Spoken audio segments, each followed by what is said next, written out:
In our last conversation, very controversial conversation, I must say, right? We were fighting two perspectives, right? I was arguing how easy it is to get gold, and you were pretty much arguing the perspective of how it can be difficult to get gold. Now that we are theoretically 2 months into Wizard's Vault, right? We've had rifts, converging, all sorts of things to happen. Do you still share that same sentiment? I still think there's a lot of players out there that do not understand how to min-max the vault, and there's like a lot of room for them to learn. But I think the general populace has increased their wallets as a result, because it's available to free to play, it's available to anybody with an expansion, and all it takes is like minuscule amounts of effort by comparison to like some of the stuff me and you do. Mm-hmm. Yeah, I mean, the thing is, it doesn't really matter to do min-max, right? It's as long as you have a routine and you can understand what you're getting out of it, right? I mean, that's pretty much all it comes down to. Exactly. Like the vault itself, like basically once per season you can make quite a lot of money just from like the mystic coins, the raw gold itself, you know, the selling the masteries. There's a ton of things.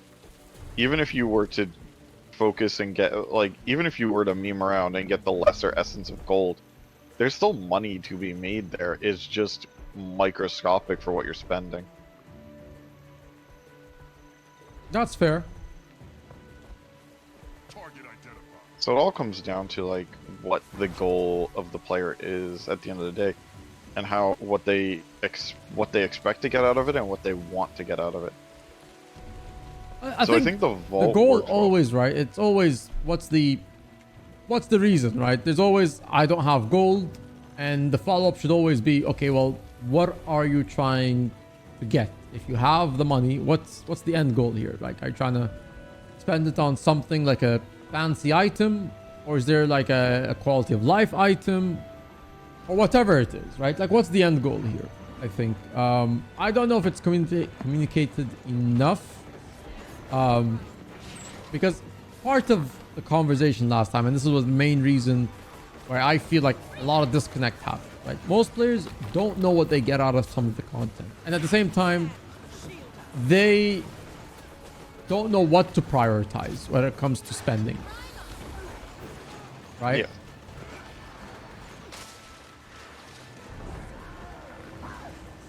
You understand what I mean? It's that kind of disconnect where a lot of people lose it. And that's something that you can't really teach per se, is like how to prioritize your spending. Because before I joined the Overflow, before I watched, you know, the Wood and Potatoes video you guys did a long time ago, the way I prioritized my gold, my items and stuff like that was much different than it is now, and it took me understanding what my goals were and what I wanted out of it to really do anything. And that's, like I said, that's not something you can teach. That's something people have to discover on their own, is what do you want out of your own money and how do you get there? So making 100 gold in a week is great, but if you're spending that 100 gold almost instantly, and you're like at the end of the week, your wallet is the same size, it does feel disheartening for a lot of players. And that's where it comes down to, is like, it's hard. I'm trying to explain my point of view and I'm like failing to remember what it was. Because it's been a lot. I had 2 weeks to stop playing. At the end of the day, like, my opinion is players can go and absolutely out earn us. There are players out there that absolutely should be out earning us, but they haven't discovered the means to do it, or they haven't really sought out the ways. There's hundreds of thousands of ways to make money in this game. Yeah. Literally, I make money via just doing core Tyria content. I've done that for forever, so it's like, if I can make money doing that, anybody can make money doing anything. For complete Yeah, I think transparency, this I is literally actually a map very good example of, like, for example, I'd say, just to take, let's say, a community, a known community person, right? I'd say someone like Muckluck. I think Muckluck understands, for the most part, how the reward system of the game works. I'm not so sure on his level of understanding of the full economy scope. I think he just has a base understanding of the reward system, which is very important in its own way. As long as you understand how the game rewards you, you don't need to get into the whole economic thing, right? That's a bit more advanced. That's for more if you really feel like you care about that. But I think someone like him, someone like Lara, who they don't really trade, TP flip. They don't really utilize how units work. In fact, they actually use units in the worst way possible because they salvage things without actually extracting and blah blah blah, right? Like, it's just obviously they don't care much to go into the whole efficiency about it or details of how you can actually make so much money with units. They just know, if I salvage, I'll get materials, and that's how it is. Which, funny enough, just goes to show that, yeah, you don't actually need to fully min-max everything to know how to make money. Those are two prime examples of people who just play the game, and just whatever they get from the game, they understand what they're getting and what they could put it to use in case they need something later, right? They know if they're gonna go for a shiny Generation 3 legendary, then they need to go and do the maps or metas or content that will get them things to create that Generation 3 Aurene weapon. Likewise, if it's a Gen 1, they know they need to spend time in such metas that will reward them for stuff that will allow them to create the item that they want, right? That's, I think, to me, that is the prime example to showcase to anyone who's like, how do I make money? Those two people are very casual with money making, right? The home instance, I kind of hate to use that as an example because home instance is a loss. You'll never make your money back. However, if you can leech off someone who has it, why not? It's a good daily thing every day. Accounts, you can go and farm your own home instance with all at once, basically. Then it's worth it. But that's getting real min-maxy, and I don't recommend it either. Yeah, I mean, to be honest, you're not gonna make, like, if you're gonna count about like the return on investment, yeah, you're not gonna make money off the home instance. However, if you have it and you've spent money on it, I mean, yeah, make sure you use it every day because you'll get materials with, like, over time. Keys. And like, that's a very good short-term thing. Short-term, you'll get the stuff that you need, but long-term, obviously, you have a long way to go to really like get back the money you spent on the home instance. But systems are there, right? They have a daily routine. Yeah. Muckluck even is kind enough to show the general populace how he makes his money. Like, it's this one, watch the first 20 seconds. I'm actually gonna do that. Let's do that. Let's watch the first 20 seconds of this video. I did not see this. I don't even know what this video is. Oh, this one. Okay. 12 minutes a day. Okay, we're gonna watch this, gamers. I might need to, yeah, increase the volume a little bit. So if you talk, it's gonna go over the music. Okay. Anyway, 12 minutes a day gets you rich in Guild Wars 2. Muckluck here, and I cannot stand farming for gold. I'm bad at flipping items on the trading post, and I don't have the patience to run circles in Silver Waste farming gold for hours. Despite that, many players who tune into my streams claim that I'm rich. Now, I'm no guild MM, 1 million gold, but with a few small habits, I make enough gold to buy anything I want in the game, including legendaries whenever the mood strikes me. Here's how. This is my daily routine. Okay, let me see what he actually, because I'm sure he puts timestamps. No, he didn't put timestamps for this one. What? Okay. Okay. Well, yes, he's no guild MM. You know, he's far from it. You know, he ain't got no mustache. No one's a guild MM except for guild MM. Okay, but let me see what he does. So home instance. In Guild Wars 2, there are many ways to make gold. I found a few methods that give a lot of gold for a The short... guild nodes from the guild halls, which you can actually make a lot of because you can just go to each guild hall and get it. Each different guild hall will have different nodes that you can utilize. amount of work, even if you can only do those methods once a day. Then I just made sure Can I just speed this up? I'm going to speed this up because I would like to just go over the points. to do them each day I played. This results in a constant income of nearly every resource in the game, which you can keep or sell for gold at any time. First up, the home instance. Whether you know it or not, you have a home instance in every race's capital city in Guild Wars 2. These aren't quite the Home instance, I don't recommend you personally go out of your way to buy everything in the home instance. If your idea of home instance is, I'm going to fill it up so that I can make money off of it, you're not going to make the money back. Simply as that, right? You can farm it every day. It will take, I think, people have made the calculation. It will easily take you 2+ years before you actually make back whatever you spent to getting the nodes. However, short-term wise, it is a good boost because in the short term, you're going to basically utilize the home instance to get materials for things that you might need in a moment's notice, right? So if you think of it in that perspective, then yes, it's nice to have it. Long term, the money's not going to happen. But short term, it's good, kind of like, yeah, I'll get some materials. This I agree with, right? However, if you could leech off of someone's home instance, definitely do that.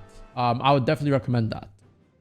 the same as player housing from other MMOs, but you can install nodes in them, which can be So let's These are connected continue the next part of it. Home instance basically in the super long term, it's valuable, but like, don't invest.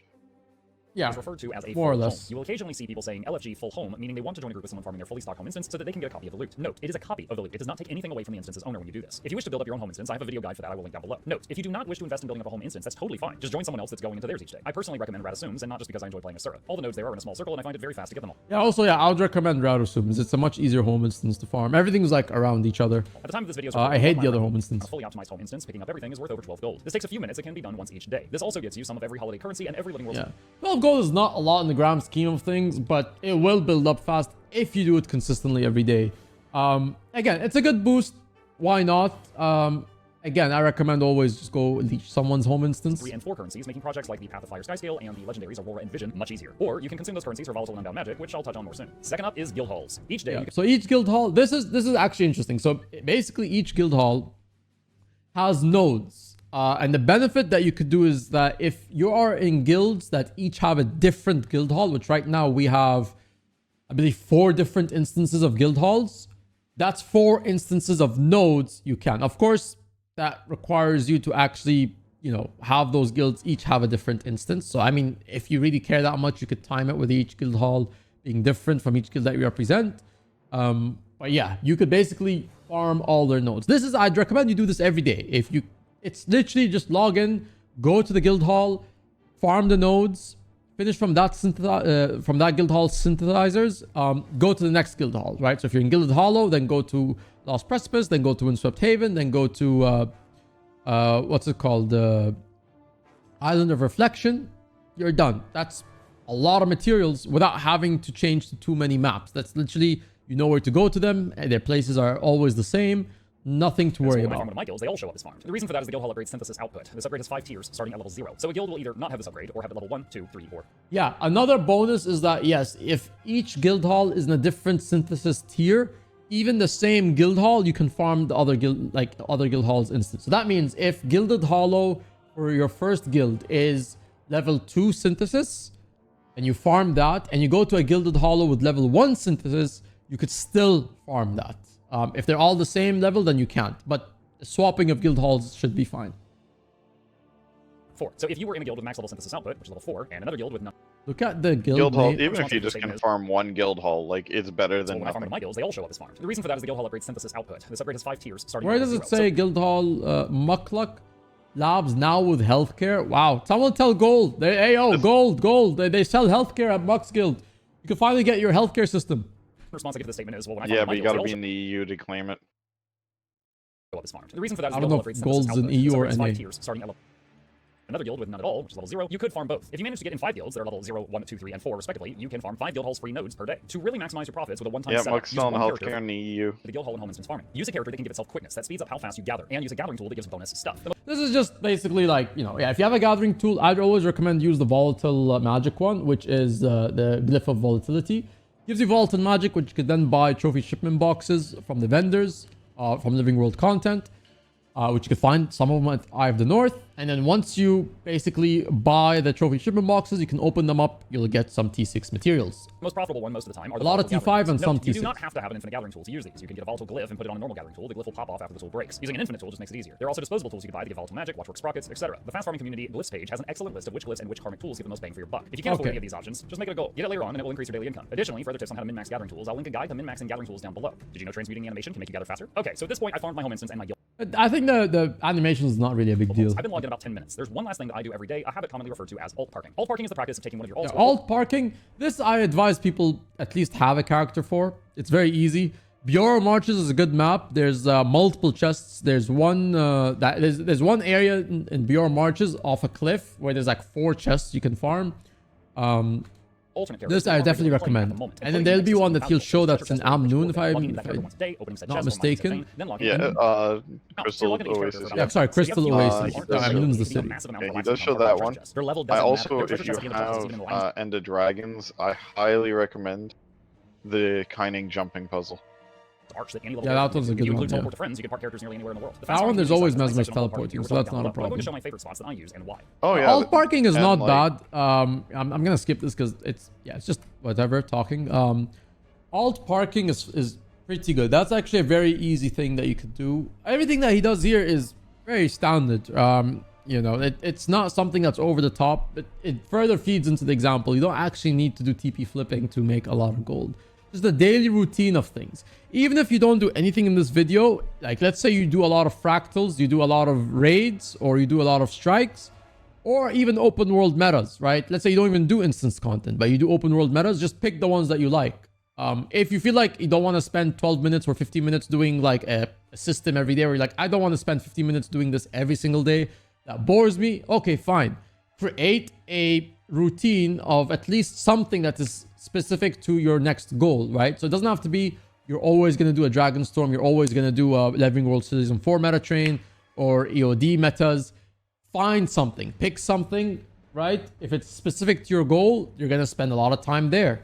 So if you're going to go for a Gen 2 legendary weapon, you're going to have to spend some time in Heart of Thorn maps. Otherwise, you're not going to make it.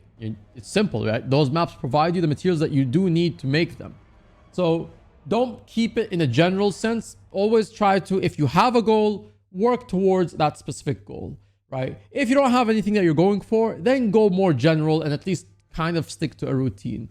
That helps you so that when you eventually have something in mind, maybe you might have 15% of it done already or 20%. You'll have a cushion point to start, right? So it's not even specifically do this specific things. This video talks about specifics. This is a very easy routine. This isn't something that is too difficult. This is like, it will get you something. You'll get something from EOD. You'll get something from POF. You might get something from... it's a good all-around. Yeah, it's a bit all-around, right? But you don't have to execute only this and that's it, right? Find something that sticks to your next goal. Or if you don't have a goal, then create something that you can at least manage, right? And the most important part, something that you don't mind doing. If you feel like I don't like doing the alt parking stuff, it's boring, okay, then don't do it, right? You just pick and choose the stuff that you're don't mind putting time into. This character is in New Canaan.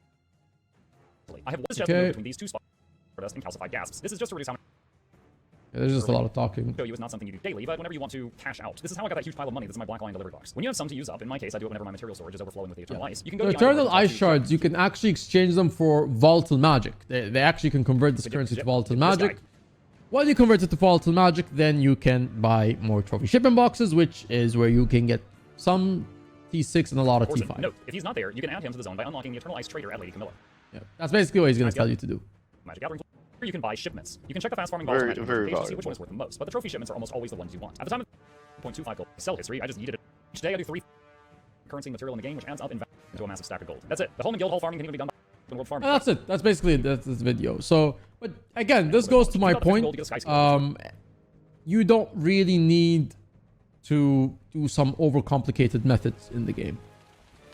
You could just get by with something as simple, right? This is why I always bring up someone who isn't into gold making. Mukluk's not really into gold making. Blauer is not either, but they have a system. System works. And that's again, they literally feed into the stuff that they have every day. That's their routine, whatever. If you don't have time for that, let's say you don't have time to spend 15 minutes a day doing this, and you're like, honestly, I barely have 2 hours to play.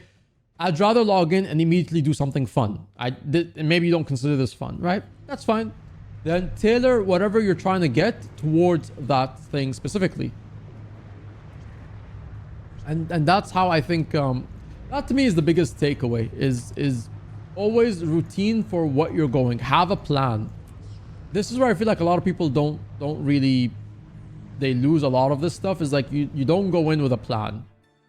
And that's where everything falls apart. The moment you don't know what you're trying to get, you don't know what you need if you don't know what you're looking to get, right? If you're just aimlessly going about, it can be very difficult, right? So when you are doing the general stuff, try to do a bit of everything.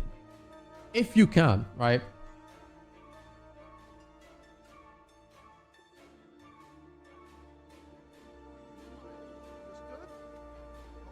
Bare minimum, do the weekly vault at the weekend. The vault is very easy to do. I think a lot of the stuff in the vault has made it easy to get gold from a new player perspective, but even from like a you know, very like at least veteran player, not even veteran player, just like anyone who has now gotten used to the game, right? You have this, which you could buy a limited amount of for 9 Astral Acclaim. It's what, 60 Mystic Coins? Is it 60? Or 30? Yeah, it's 60. 60. It's a small amount. It's like 60 or 30. It's very small. But it's still a good boost to get. You have the bags of gold for 6 Astral Acclaim, and you can get this 90 times, so 90 gold in total. And you have the bags of mastery, which are 15, and you can only buy, I think, 30 as well. And you get a spirit shard if you are maxed out at the mastery. So yeah, they're very good. And even this legendary set could help you with your next Gen 1 weapon, right? I imagine eventually they'll move into Gen 2s, they'll move into Gen 3s, and so on and so forth. So it's become very easy. That looks valuable. I honestly don't feel like there's much you can really, you know, go about to making it as simple, right? It's just, it doesn't get any simpler than that. I feel like this is this time that we're in Guild Wars 2 is probably the easiest time you'll get at making money. If you can't make your legendary weapon, honestly, let's say you are someone who has a lot of time to play the game. If you can't make it in 1 month, I don't know what to tell you, right? If you can easily spend 20 hours a week or 15 hours a week playing Guild Wars 2, only Guild Wars 2, and you can't make a legendary, I don't know what to tell you. I think this is where like I become into that old out of touch person, because I just don't see it. If you have the time to play this game that many hours a week, it should be much easier for you. I mean, if you're just running around doing fashion wars, then like you're not going to make money. But yeah, if you're actively playing the game, doing content, you know, even if you do raids once a week for a year, you have enough money to make a legendary. Yeah, that's just raids as well.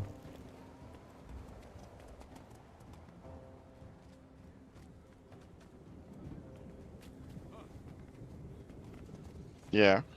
I mean, like, raids in and of themselves are good money, especially if you can full clear every week. And I'm not talking like selling raids, I'm talking just clear them. Selling raids is different. If you do weekly strikes, there's stuff there. I mean, hell, if you can do raids, you know, you should be able to make legendary armor, which in and of itself will, like, will pay itself off very, very quickly in terms of the convenience it offers. Yeah. Eat my dust. But there's there's a ton of ways to make money in this game now. With the vault, I think especially, because if you do raids exclusively, you'll still get plenty of vault production, like vault progress. Heck, even if you just log in every single day and just claim the login reward and log out, you get like 64 gold a season. That's literally for like 10 seconds of play. Log in, claim, log out, and then maybe like once every 3 months you gotta go and spend the acclaim. You'll make like 60 some odd gold just doing that. Literally no work, just free money. Yeah. So I think, yeah. Overall, I think I feel like I've gotten this point across. Yeah. Yep. Like it's just. I hope I don't know. I hope I don't see enough of it, but it's just it seems every single time it's still. I just. It's hard to figure out where the issue is, right? Because time you can say, okay, if there's time, then obviously you have to play with limited time.